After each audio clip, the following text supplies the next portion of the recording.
মজুতকৃত তেল নিয়ে কিন্তু গত পরশুদিন শেরপুরে সবচেয়ে একটি বড় অভিযান হয়েছে। সেখানে কিন্তু 28,000 লিটার কিন্তু একটা বিজয় তেল মজুত কিন্তু প্রশাসন কিন্তু উদ্ধার করেছে এবং কিন্তু পরবর্তী সময়ে কিন্তু সেই প্রতিষ্ঠানকে একদিনের মধ্যেই অন্যত্র সরিয়ে নেওয়ার এবং ডিজেল কিন্তু জব্দ করেছে। আমি এই মুহূর্তে রয়েছি শেরপুর শহরের বাইরে অবস্থিত বাবর ফিলিং স্টেশনে। এই ফিলিং স্টেশনে কিন্তু সকাল 8:45 হতে কিন্তু তেল বিতরণ কার্যক্রম শুরু হয়েছে, তবে 300 টাকার বেশি তেল কিন্তু দিচ্ছে না। আমরা কিছুক্ষণ আগে লক্ষ্য করলাম এই তেলের লাইন কিন্তু প্রায় 1.5 কিলোমিটার দীর্ঘ একটা লাইন চলছে এবং গতকাল রাতে 2টার সময় থেকে কিন্তু এখানকার যে বাইক যারা চালায় তারা কিন্তু এখানে অপেক্ষা করছে।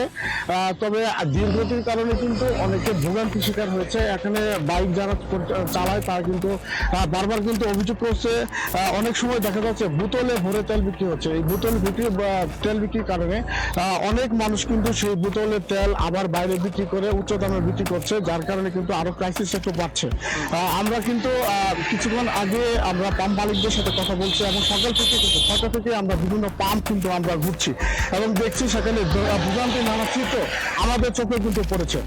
আরেকটা জিনিস জানিয়ে রাখি মনি, গত পরশুদিন কিন্তু শেরপুর সদরের 10টি এবং নকলা সহ 12টি পাম্পের কিন্তু ট্র্যাক অফিসার নিয়োগ করেছে। আমি এই মুহূর্তে যে বাবর ফিলিং স্টেশনে এসেছি, এখানে এসে কিন্তু আমরা পুলিশ এবং কি ট্র্যাক অফিসারকে কিন্তু আমরা পাইনি। আমি কিছুক্ষণ আগে এক মনিরুজ্জামানের সাথে আমি ট্র্যাক অফিসার, তার সাথে আমরা ফোনে কথা বললাম। তিনি আমাদেরকে যেটা জানিয়েছেন যে তিনি রাস্তায় আছেন এবং এসে কিন্তু নজরদারি কার্যক্রম কিন্তু পরিচালনা করবেন। আমি আরেকটা জিনিস মনে আপনাকে জানিয়ে রাখি, এই ফুয়েল সংকটের কারণে কৃষিতে কিন্তু একটি বড় প্রভাব পড়েছে। ডিজেলের সংকটের কারণে কিন্তু বুড়ো আবাদের কিন্তু কৃষকদের কিন্তু ক্ষতির সম্মুখীন হচ্ছে।